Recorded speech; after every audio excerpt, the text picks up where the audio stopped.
Hi, everybody. This is Saad. It's been several weeks since my last Saad Truth episode. I've been traveling quite a bit. Most recently, I was last week at the Budapest Demographic Summit held in Hungary on the invitation of the President of Hungary.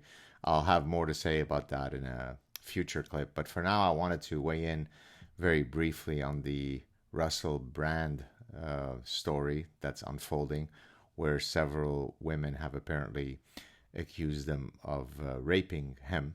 And here I wanted to bring up a theme that I have mentioned on numerous occasions, and certainly in my book, The Parasitic Mind, where I talk about this idea of deontological versus consequentialist ethics. And I explain that for certain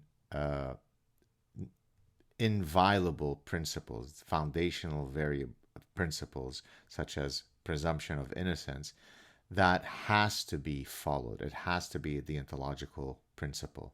And so I've seen, both sides weigh in on Russell Brand's situation. Some, have said the old hashtag Me Too, believe all women, he's a pig, he certainly must have done it, feather and tar him, he's done.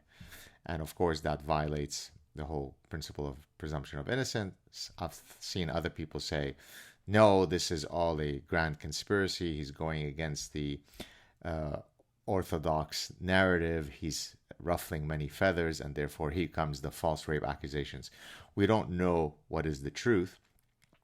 My instinct is, and I have no concrete proof for this, my instinct is that Russell Brand is probably not a very nice person. I'm not exactly ill-equipped to judge people's personalities, and in everything that I've seen of him, even he admits that he was, you know, quite promiscuous. But it's not so much that he was promiscuous. I can sense that he could have been someone who was quite abusive, not abusive necessarily in a criminal sense, but that he would have been, viewed people as just instrumental objects for his desire. There was a time when he could obviously attract all sorts of women, and yet he didn't have necessarily the moral compass to say, no, I'm not going to take advantage of these situations. Lionel Messi could probably attract more women than Russell Brand could ever fantasize about. And yet he's a family man who, from all we know, has been with the same woman since childhood. Now, but this is the fact that he's promiscuous doesn't mean that he's a rapist. And so I think it's quite unfortunate, or it's frankly, it's wrong for example, YouTube, if I'm not mistaken, has demonetized his channel. What kind of logic is that? What kind of moral and ethical compass it is to remove someone's revenue stream simply based on accusations? Now, those accusations might be proven to be true in a court of law, in which case, fine, then you can take all of the appropriate punishments that you see fit. But it certainly doesn't make sense, notwithstanding, as I said, the fact that he does seem to be, in terms of his personal conduct, a shady character. And again, he's admitted to a lot of that. And perhaps the fact that now, he's found spirituality at 48 years old, or however old he is, that could also be because his testosterone level is now much lower, so he doesn't have the same libidinal drives to be the sexual pig that he might have been in his past. So, it's not because he found God or he's spiritual and he now is a changed man. Lower testosterone has a way of modulating your behavior. So, for example, the best way to handle with criminal types is to let them get old. When they get old, their testosterone goes down, they become less violent criminals.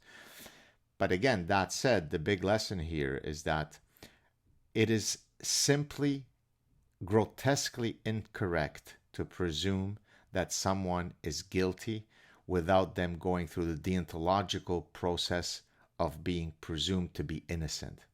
The example that I've given on numerous occasions is that Adolf Eichmann, the Nazi butcher, when the Mossad tracked him down in 1960 in Argentina, they could have done one of two things. They could have put a bullet through his head and meted justice right there in the cover of the night without anybody knowing anything about it, or at great personal and diplomatic cost, they could have tried to, whisk him out of Argentina back to Israel to stand trial. And that's exactly what they did. And he stood trial, was found guilty, and then they executed him.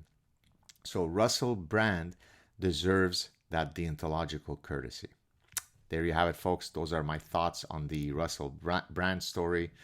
Until next time, I think the next episode I'll probably talk about some really interesting things that happened in Hungary on my recent trip, and more generally about some of the things that Hungary's been trying to do in terms of promoting, some of the things that is relevant to what I talk about on this show on many occasions. Until next time, guys, take care. Cheers.